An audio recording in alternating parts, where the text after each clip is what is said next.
So we're going to talk about how to perform the kettlebell clean. And the first thing I want to do is show you how it should be performed, followed by what we tend to see most of the time when people perform them.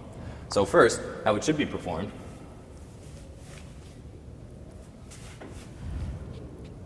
And now let me show you what I tend to see most of the time from people.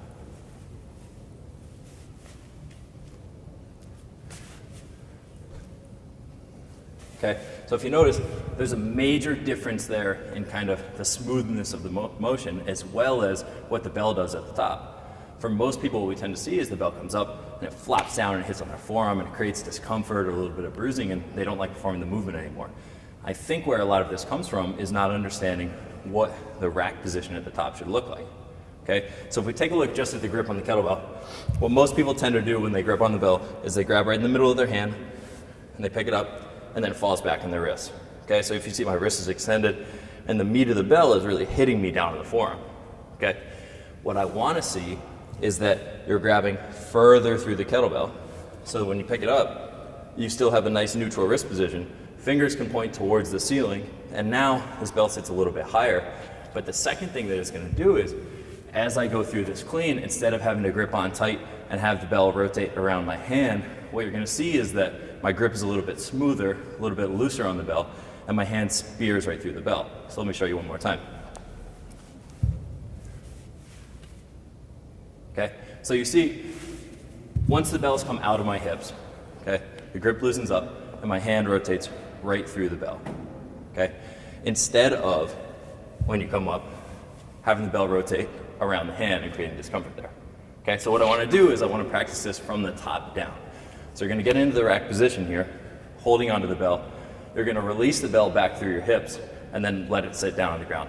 Okay, so from a loose position here. Okay, so just that simple drill is going to help you think about from the top position what it's like to be in this top, what it's like to go back into the hips, and then we'll set it back down. The second thing that you're going to do now is we're going to take from this top position.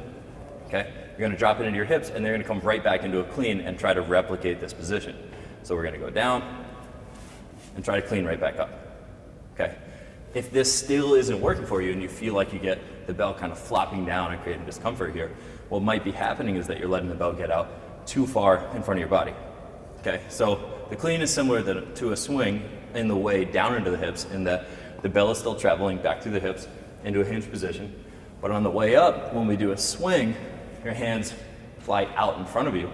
But when we do a clean, we don't want that, because if the bell's flying out in front of you, then it has to come back, and that's where we end up hitting onto our forearm. Instead, what we do is we call it taming the arc. Okay, so taming the arc is once your hips come through, we're keeping a little bit of tension with our elbow to our body, keeping the bell close, and that allows us to move up through the bell. So if I show you from the side, you'll notice that my elbow and my forearm stay really, really close to my side instead of coming out in front. And what happens there is that because I've kept my arm close, I can now move up through the bell, meet it in that position, and it doesn't create the same sort of discomfort on my forearm. Give that a try.